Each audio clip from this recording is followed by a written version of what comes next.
And we have breaking news out of the NFL. It's happening. Philip Rivers is coming out of retirement and signing with the Colts practice squad. That is the latest from our NFL insider, Jonathan Jones. 44 years old, last played in the league with Indy during the 2020 COVID season. Now, this news coming after Daniel Jones suffered a season-ending torn Achilles. Backup Riley Leonard is dealing with a knee injury. Philip Rivers, by the way, is a semifinalist for the Football Hall of Fame class of 2026. If he's signed to the Colts active roster, his 5-year clock will reset. That is a story there, but we got to talk about this season. Pete Prisco, Kyle Long joining us here on set. Thank you so much for hopping on. Pete, you're smiling. Your reaction to all of this? He's one of my favorite guys I've ever covered in this league. I mean, truly. And he's a nasty, nasty player and the nicest guy in the world off the field. And for him to come back at 44, I know how he loves to compete. I'm just curious. He never was a strong-arm quarterback, so after not playing for as long as he hasn't played, where is his arm? But they clearly worked him out. They must have seen something. Look, does it get the Colts into the playoffs? I don't think so, particularly with the schedule that they have. But if he wants to play, let him play. And here's the other part of it. He has a son, or a child, that's older than Riley Leonard. Right.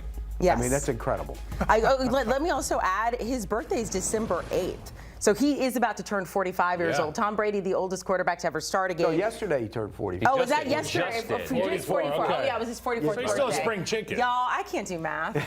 Kyle, what do you think? Hey, look, I mean, at the end of the day, this offense is built and set up so you don't have to go play an exotic brand of quarterback. You got to do things on time. You got a tight end who's your safety blanket right in your field of vision. You got an MVP candidate when you break the huddle at the running back position. Alec Pierce, one of the highest depth of target receivers in the National Football League. They can skin the cat a number of ways. What they need a guy is at the quarterback position who's been there, done that, doesn't have to do anything crazy. Who knows? Philip Rivers could be the guy.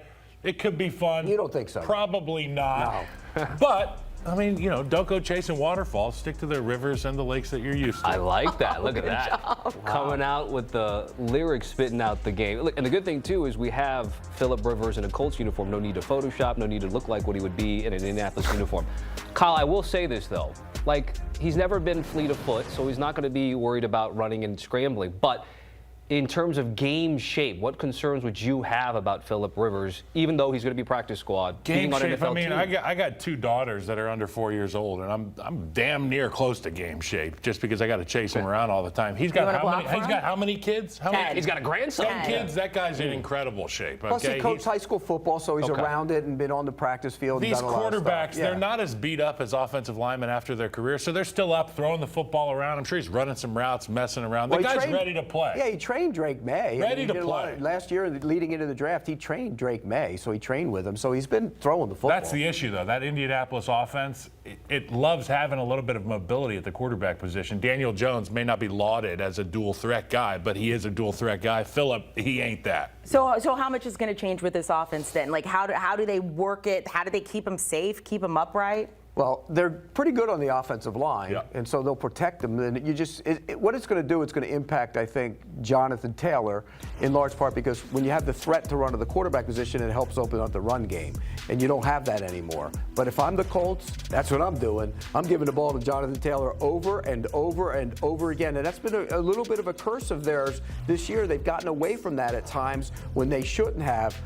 That'll help open up. Look, Philip Rivers has always been really good in play action. I mean, he's been one of the best in the league off play action. If you can use play action off of Jonathan Taylor runs, you might be able to hit some of those shots. I'm just curious where the arm strength is because it's never been a great arm. It's been a good arm. It's never been a great arm. And not playing for that long of time, and now you're older, things start slowing down and they go in the opposite direction of the way they're supposed to go. But there's no replacement for accuracy and anticipatory throws. And Correct. Philip Rivers is who I think he is mentally as a football player. Because in football, you come into the league, your physical elevator's up here, and your football IQ and your mental elevator's down here. Somewhere year 6, 7, those elevators meet. Philip Rivers he's brilliant in the game of football. We don't know if he can get out of the huddle at this age. But that stuff matters in this offense. Steichen will put him in good situations. But 26, 27, 28 is the prime for position players. He's dry aged. But quarterbacks nowadays, Did he it's a get the little mold on him like and scrape it off? Aaron Rodgers once told me 40's the new 30 when it comes to quarterbacks, and we're starting to see that. So 44, it's old. I mean, George Blanda was an old quarterback back in the day when he played, and well, he I'm was just able to excited throw for it. the sound bites. You talked about it. Philip Rivers Bolo tie? is a funny guy, ornery guy on the field. He was kind of made for this era of football with all the media access we have. Well, Bengals just traded for Joe Flacco, and of course, Flacco's on the other side of 40. Just given where the Colts are now, at one point they were the #1 team in the AFC in line for the bye, but we know obviously how tough this league is with parity. Riley Leonard, Philip Rivers. Right now, Pete, Colts are in the hunt. So, and I know their schedule's not easy the rest of the way. So, does this mean like a throw the dice here with Philip Rivers? Is it a sign of desperation? How would you characterize it? It's a sign of desperation. I mean, they haven't won the division since Andrew Luck has been there. And every team in the division has won, every other team in the division has won it twice since then. So think about that. That's pressure on Chris Ballard. When you trade 2 first-round picks to go get Sauce Gardner, you're all in. And you look at your quarterback go down, and then you have to do something. This is a panic move to try and do something this year. The problem is, and this is the problem that a lot of people have overlooked on this team, is DeForest Buckner is not there. He's got a neck injury, and we don't know if he's coming back at all. And if he's not in the middle of that defense, it changes the whole dynamic of their defense. And now you don't have the corner on the outside in Sauce Gardner, so they're worse on defense, and you don't have your starting quarterback. And you look at their schedule, take a look at that thing. It's just absolutely brutal. Seahawks, 49 at Seahawks, 49ers, Jags, again, just lost to the Jags this past weekend in Texas. I mean, that has to be one of the toughest schedules to end with out of anybody in the league. All 4 of those teams right now would be in the playoffs. Yeah. As is right now, they'd be in the playoffs. And so when you look at it from that standpoint, how can you navigate that with Philip Rivers, with Riley Leonard? You would have had a hard enough time navigating that schedule with Daniel Jones. They're done. I've said it before, I said they're done. Do you agree that they're done? Yeah, I feel like you said, desperation move. This isn't a plan B, plan C. This is a parachute. I mean, you are plummeting from 20,000 feet to the ground as quick as possible. And you look at that schedule, you're just trying to mitigate the damage for when you hit the ground. If you can steal a win against the Niners, great. But I mean, those other teams, with how you're playing as a franchise right now, it's a tough spot to be for the Colts. How do you guys feel about the Hall of Fame stuff? Like, if you are, I mean, Kyle is a former player. Let's start with you here. If you had a chance to go back and play, but then you got to start and add those 5 years all over again when you're already a semifinalist. Well, the Hall of Fame stuff, it can happen even after you're dead and gone. The football stuff, you have to very much be alive for it. And if you love it and you say, I'm not done, go take advantage of that opportunity while you still can, because it's waiting around for no man. The Hall of Fame, that'll wait around for you. There's a long line at a number of positions. It might take time, but playing, you got to go do it. Look at the class that he's in right now, though. There's some quarterbacks in this class. Maybe he's peeking down the road in 5 years and thinking maybe I have a better chance. Look, Philip Rivers, I think, should be a Hall of Fame quarterback. He's not going to be one of those guys that gets in right away. He's going to have to wait a little time to get in. But I don't think he cares. I really don't.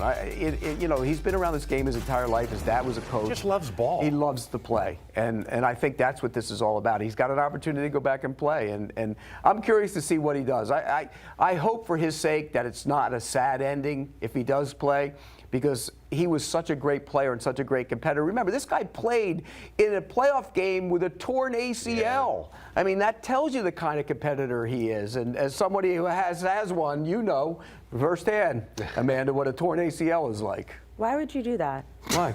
I don't want to think We're about trying to get you to my shout out how leg tough hurts, Philip bro. Rivers is. Right. Yeah, okay, well then to tear your MCL and your meniscus and your POL as well.